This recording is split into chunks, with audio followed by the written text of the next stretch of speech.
Laisa mamit sat pangthori Mairaba subab oida mamituna laisada fat yinglei Leiram liba phibam dada hiplambadagi longa pu hogale Tawrakliba matawdada nupadu khangbai lakpoi pu hogat khrabani Laisa wakhaldo amada chatkiduna sauna laurei Kaino nang torise Mairaba Laisa bu tingak yenglaga taplamna haire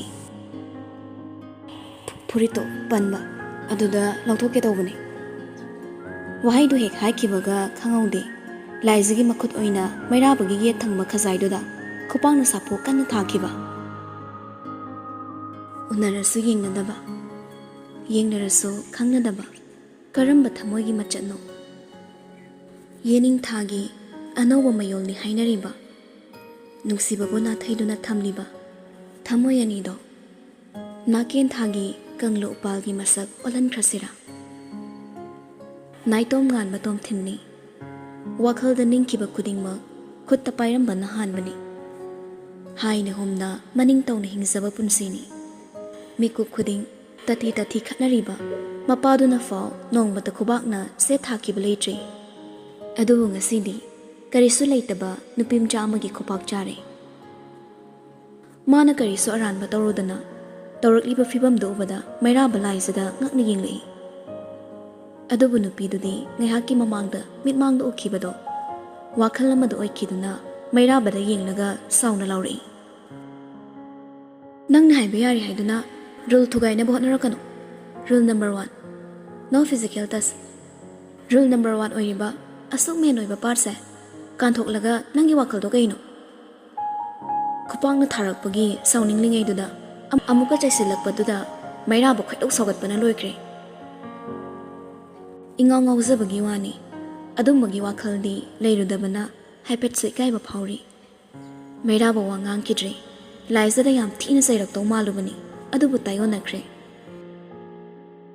Wadi ngangda tamna changsilaklaga jelkoda palniba Laisagi phurito lawthokna bohonarei Hantamuksu Laisa ngangi haiduna maya karuri Adubu Mairabagi matawduda chaplepi Mikuptuda gyan takre Ngaihaki mamangdo oikhiba phibamdo maram asigidamakni haiba khupaknasu thadok taw Laisa tawpham khangda mamituna Mairabada kirup yenglei Adubu ukhidre nupadudi Usina chinda jelkodu lawthoklamlaga phamlambadagi pohogotuna tumina thokre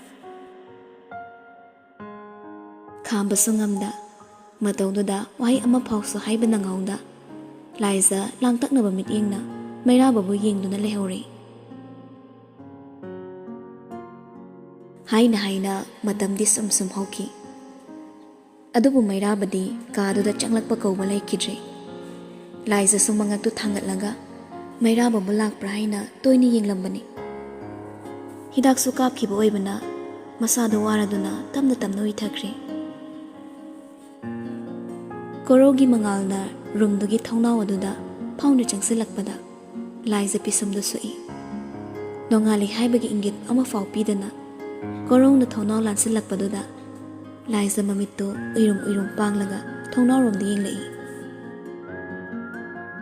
Adubuma mamay kangsingsingni Mairabana khalliba curtain anido haidoklaga leplambado ubada gyan takre Mairaba thaunaw duda second khara yenglamlaga Laisada amo onsilaktuna taplapna hairei Nasaki sutawdro natro Ingna tapna hairakpaduna Laisadi hena matha sakre adubu maso takna khumi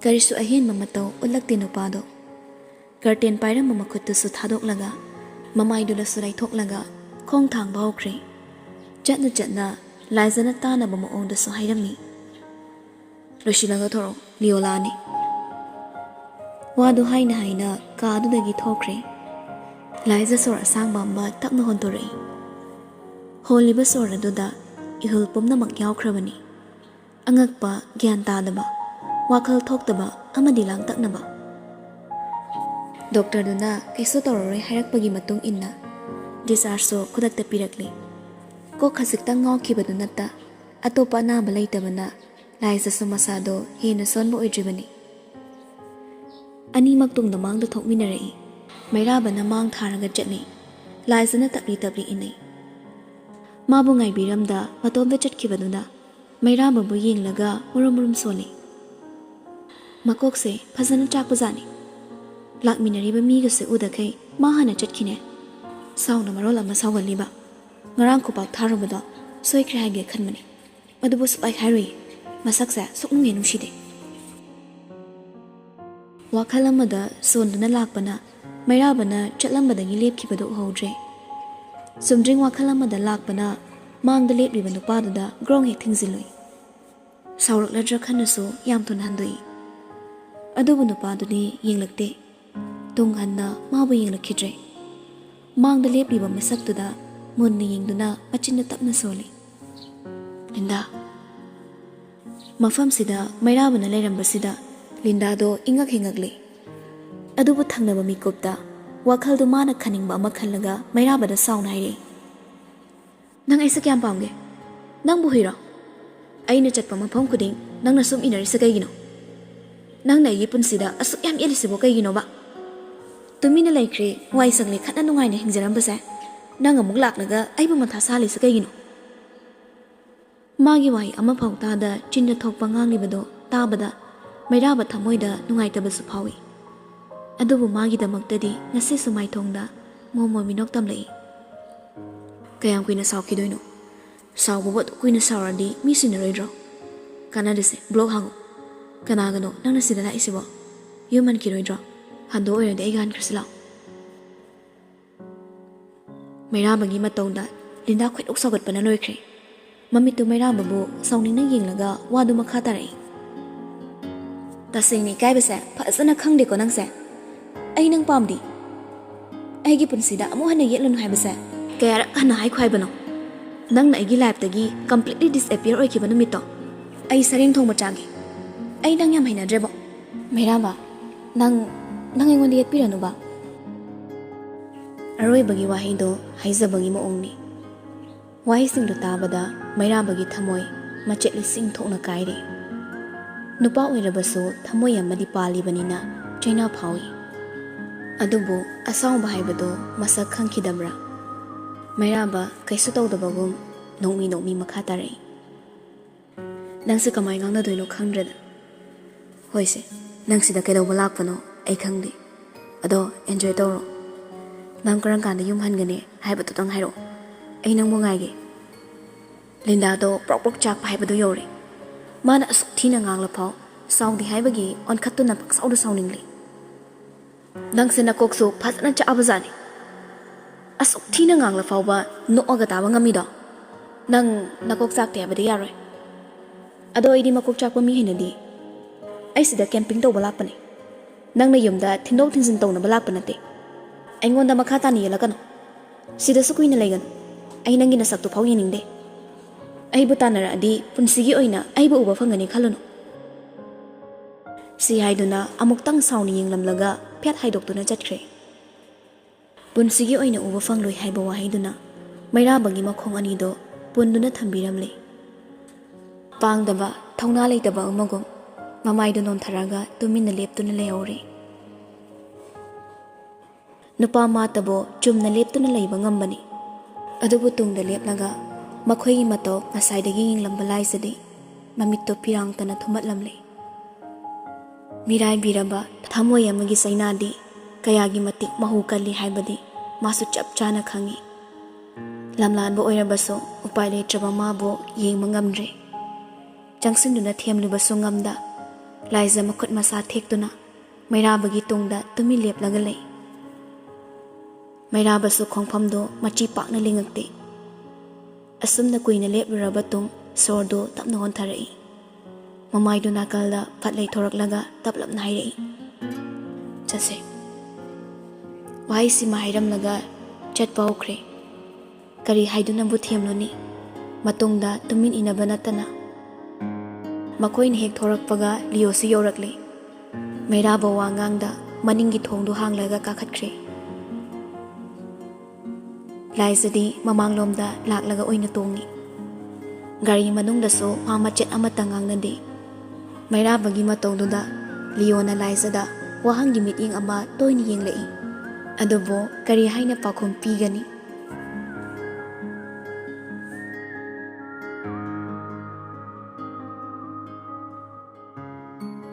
Lepa leitana chatliba matamgi khongchatta hapta ama nido karamna hujinkiba khanghaudre. Atenba matam kharasida mairabagi mafamda ihong hongbagi mami ama uri.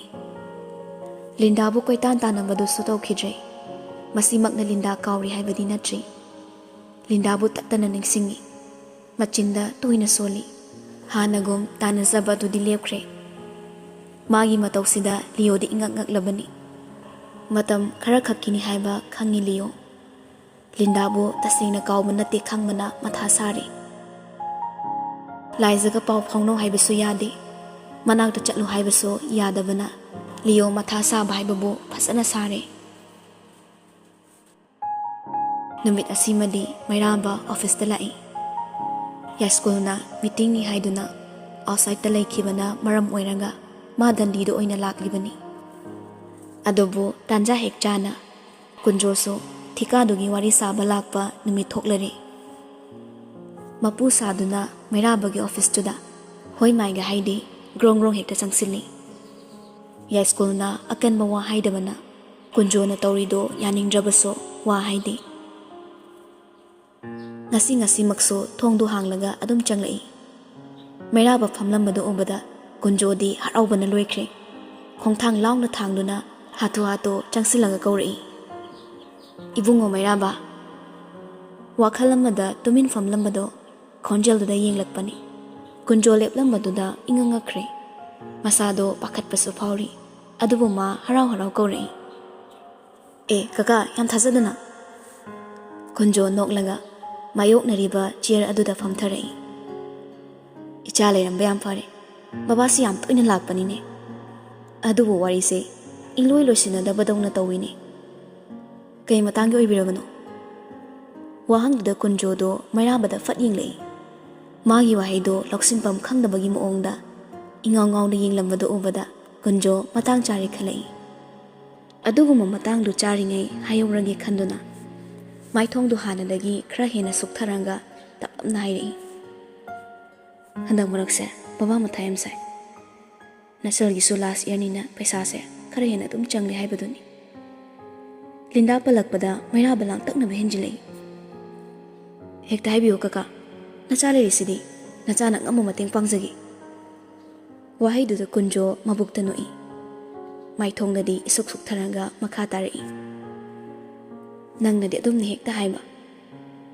Adubu babagiso pride haiba amadi laibanina. Nangona sum haibadusu ikaiba fawini ibungo. Aduna linsu sidaba resusu tektaba haiduna. Aina tika amatang piyo haiduna nangi pabongda haibani. Adubu aina piyo hairaga hekta yabadi natedo. Kaka kay matangi orabano. Handak bridge ama sabadugini. Minister ama khaktagi wak nateda. Aduna sarkarna so yanda thokpam khangdadana nang pabunga tanaribani. Aisu madu khangdaba nate. Adubu hayeng thabakto mafam khangna sinarakpa matamda aigi susaru ama pibinaba haisabani. Adubu thazadre bungo. Si haiduna maithongda takna nonthakre. Mairaba nungaitabasu phawi. Kunjogi thamoida laiba athiba saktamdo achamba magi punsina uba ngamkhidre. Kunjo bunga hak sum yenglamlaga desk makthakta laiba phone du tak paikhatuna kanadano call toki. Ring anirak chatpada phone du supathadana pairai. Sir, Mairaba tamna. Thong sabagi file lo sidamta puro. Funny sir. Phone du ek thamkibaga kuyawde nupa ama changaktuna file du pirari. Jenado mathok khara faklaga khudakta soyama tawi. File do amuk thupsinlaga nupaduda hanna pirai. Work minister da thako. Contractor kunjogi sira khainaba. Wahaiduda nupado Mairabada ngaklap yenglei. Work minister da thabadi araibani. Makhoigidi construction asida yamna depend tawba maramna yarage haiduna ngairaga leiribani. Adubu afaw-fawba special contractor kaya buhundok lamlaga kunjoda pibadi mina mihu changlaknaba maram amani. Man asum leptuna laibaduda Mairaba nupaduda yenglei. Wahangi mityeng ama ꯃꯤꯠꯌꯦꯡꯗꯨꯗ ꯅꯨꯄꯥꯗꯣ ꯒ꯭ꯌꯥꯟ ꯇꯥꯈ꯭ꯔꯦ. ꯃꯀꯣꯛꯇꯨ ꯍꯥꯏꯐꯦꯠ ꯅꯣꯜꯂꯝꯂꯒ ꯐꯥꯏꯜꯗꯨ ꯄꯨꯗꯨꯅ ꯊꯣꯛꯈ꯭ꯔꯦ. ꯉꯁꯥꯏꯗꯒꯤ ꯇꯧꯔꯤꯕ ꯃꯇꯧꯁꯤ ꯌꯦꯡꯂꯤꯕ ꯀꯨꯟꯖꯣꯗꯤ ꯃꯊꯃꯣꯏꯗ ꯄꯦꯟꯅ ꯅꯣꯛꯂꯤ. ꯐꯠꯇ꯭ꯔꯕ ꯋꯥꯈꯜ ꯑꯗꯨꯗ ꯃꯆꯥꯒꯤ ꯃꯤꯡ ꯂꯧꯗꯨꯅ ꯃꯩꯔꯥꯕꯕꯨ ꯁꯤꯖꯤꯟꯅꯅꯕ ꯄꯣꯔꯝ ꯀꯌꯥ ꯌꯥꯠꯇꯨꯅ ꯊꯝꯈ꯭ꯔꯦ. ꯀꯨꯟꯖꯣꯒꯤ ꯃꯇꯧ ꯈꯪꯗ꯭ꯔꯕ ꯃꯩꯔꯥꯕꯅ ꯇꯞꯅ ꯊꯦꯝꯖꯤꯟꯕꯤꯔꯛꯏ. ꯑꯊꯨꯕ ꯃꯇꯝꯗ ꯀꯀꯥꯒꯤ ꯊꯕꯛꯇꯣ ꯋꯥꯔꯛ ꯃꯤꯅꯤꯁꯇꯔꯗ ꯑꯣꯔꯗꯔ ꯄꯤꯍꯟꯖꯔꯛꯂꯒꯦ. ꯍꯦꯟꯅ ꯃꯊꯥ ꯁꯥꯕꯤꯔꯨꯅꯨꯗ. ꯀꯨꯟꯖꯣ ꯇꯞꯅ ꯅꯣꯛꯂꯒ ꯏꯄꯥ ꯄꯦꯜꯂꯦ ꯏꯕꯨꯡꯉꯣ. ꯏꯆꯥꯒꯤ ꯂꯃꯟꯁꯦ ꯄꯨꯟꯁꯤꯒꯤ ꯀꯥꯎꯖꯔꯣꯏ. ꯃꯩꯔꯥꯕꯁꯨ ꯇꯞꯅ ꯅꯣꯛꯂꯒ ꯈꯨꯝꯃꯤ. ꯂꯃꯟꯒꯤ ꯅꯠꯇꯦꯗ.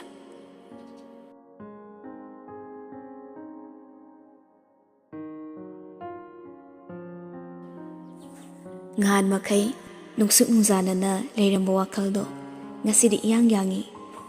ꯂꯤꯟꯗꯥꯒꯤꯗꯃꯛ ꯀꯔꯤꯒꯨꯝꯕ ꯑꯃ ꯇꯧꯕꯤꯈ꯭ꯔꯦ. ꯂꯤꯟꯗꯥꯒꯤ ꯏꯃꯨꯡꯒꯤ ꯑꯋꯥꯕ ꯑꯃꯗꯤ ꯀꯣꯛꯍꯟꯈ꯭ꯔꯦ.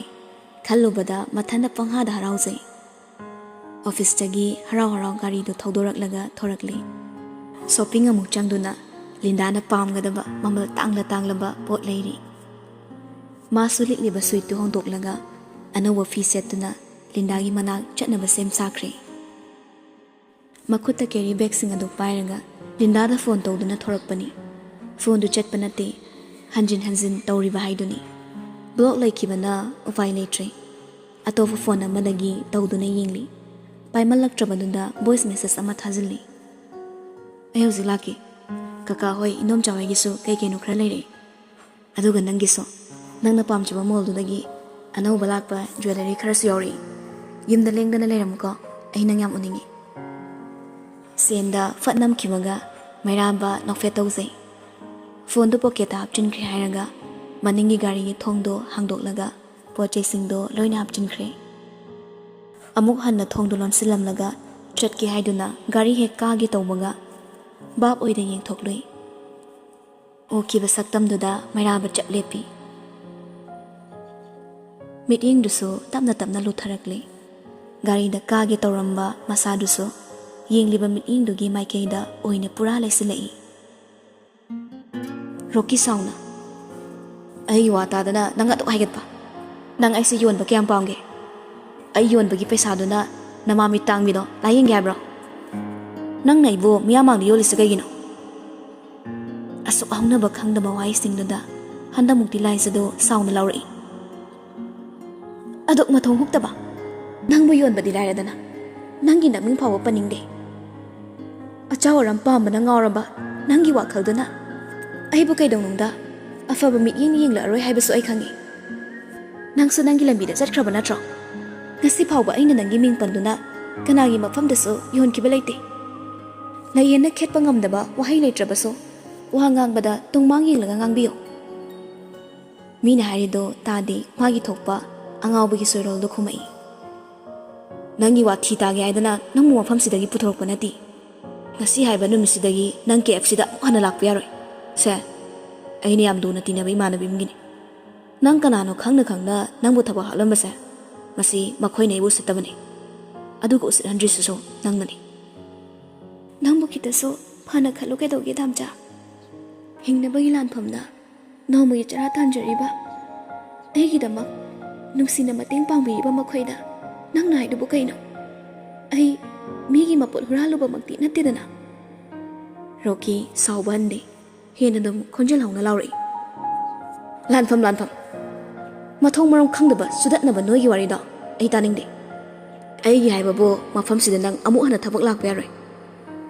ꯃꯁꯤꯗ ꯅꯪꯅ ꯍꯦꯛ ꯊꯧꯑꯣꯏꯗ꯭ꯔꯕ ꯃꯅꯤꯄꯨꯔꯁꯤꯗ ꯅꯠꯇꯦ. ꯃꯐꯝ ꯑꯃꯠꯇꯗ ꯅꯪꯕꯨ ꯑꯃꯨꯛ ꯍꯟꯅ ꯊꯕꯛ ꯇꯧꯍꯟꯗꯕꯁꯨ ꯉꯝꯕ ꯔꯣꯀꯤꯅꯤ. ꯅꯪ ꯃꯁꯤꯈꯛ ꯀꯥꯎꯒꯅꯨ. ꯋꯥꯍꯩꯁꯦ ꯍꯥꯏꯔꯝꯂꯒ ꯔꯣꯀꯤꯗꯨ ꯌꯥꯝ ꯁꯥꯎꯅ ꯊꯣꯛꯈ꯭ꯔꯦ. ꯃꯐꯝ ꯑꯗꯨ ꯏꯝꯐꯥꯜ ꯃꯌꯣꯜ ꯑꯣꯏꯔꯕꯁꯨ ꯈꯔ ꯆꯤꯛꯄ ꯃꯐꯝꯅꯤ. ꯁꯣꯞꯄꯤꯡꯒꯤ ꯃꯣꯜꯒꯤ ꯍꯦꯛ ꯑꯣꯄꯣꯖꯤꯠꯇ ꯂꯩꯔꯤꯕ ꯄꯥꯔꯛ ꯑꯗꯨ ꯃꯤ ꯂꯟꯇꯛ ꯆꯪꯕ ꯃꯔꯝꯅ ꯃꯈꯣꯏꯅ ꯉꯥꯡꯅꯔꯤꯕꯁꯤꯡꯗꯨ ꯀꯅꯥꯅꯁꯨ ꯌꯦꯡꯁꯤꯜꯂꯛꯇꯦ. ꯉꯁꯤꯁꯨ ꯑꯃꯨꯛ ꯑꯅꯧꯕ ꯃꯩꯆꯥꯛ. ꯇꯧꯐꯝ ꯈꯪꯗ꯭ꯔꯦ, ꯈꯟꯐꯝ ꯈꯪꯂꯛꯇ꯭ꯔꯦ. ꯇꯊꯤ ꯍꯥꯏꯔꯛꯂꯤꯕ ꯋꯥꯍꯩꯁꯤꯡ ꯑꯗꯣ ꯇꯊꯣꯠꯄꯤ ꯊꯃꯣꯏꯗꯨꯗ ꯄꯥꯟꯈ꯭ꯔꯦ. ꯋꯥꯈꯜꯅ ꯅꯟꯁꯤꯜꯂꯛꯄꯗ ꯆꯨꯝꯅ ꯂꯦꯞꯄ ꯉꯝꯃꯛꯇ꯭ꯔꯦ. ꯅꯥꯀꯟꯗ ꯊꯥꯔꯤꯕ ꯌꯣꯠꯀꯤ ꯃꯁꯥ ꯅꯥꯟꯕ ꯆꯤꯌꯔ ꯑꯗꯨꯗ ꯇꯞꯅ ꯐꯝꯊꯔꯛꯏ. ꯃꯤꯀꯨꯞꯁꯤꯗ ꯃꯍꯥꯛ ꯀꯔꯤ ꯇꯧꯒꯅꯤ? Thamoida chakliba maichak ado milu pirangna sinthanduna muthatpa ngamgadra ngamloi ngamba sognade adubo haina milu pirangdu sintharakli wakhalda khali tole lairaba nahakse nangbu karigidamak aigi punsiga sagonaduna lairambano nangna maram oiduna nungsibana miraibiraba misak amasu oikibani nangna maram oiduna choktharaba changbo tattana dandi pibiri khalono haina kapkanu haina laisa kaple khonjel thokna kap thorakli omduna thamlamba wa mai pumna magna mai chak oiduna chaklakpagum hik singduna pina kapli asaidagi laptakna magi matau yinglama nupaduso tapna changsilai thamoi wakhal anigi landa thamoina mai pakladuna thangzilakpa khongthangni wakhalna amuk tunghanna bonari adubo thamoina dumak ngamkhri manak yoraduna chaplepi mamai nonthaduna hik chingma makhai kaplibi mabung hak tumin yengduna lei asok thawai chakna kaplibi mabu kari wahai haiduna themgani themse hairi thamoinadi adubu chimbaldagidi wahai ama fawa tholakidre ngayak som khanba yaba khalabatung mairaba liliba jacket tu lakthoklaga laizigi makokta fatkupsilai mana tawraklibado laiza khangi adubo kapani tokte langkat chaniba mi singduna makhoi anibo kufet kafet yinglami kablibaduso themba tawde laizigi nakanna lepnaga makhut anina pocket to humsili mamaiduna kalamado onthoklaga leiri kufet kafet mini yinglai haibanara leplibado machi khara lenglaga kaplibi mabu uhallaroi matagum haifetso khomjinbagum tawri napi masu kapli manakte lepliba mabu yinglakte misak ado kanano khangbanara khanglabadi matau karamna thamoi aningi mari sibo karini hairasige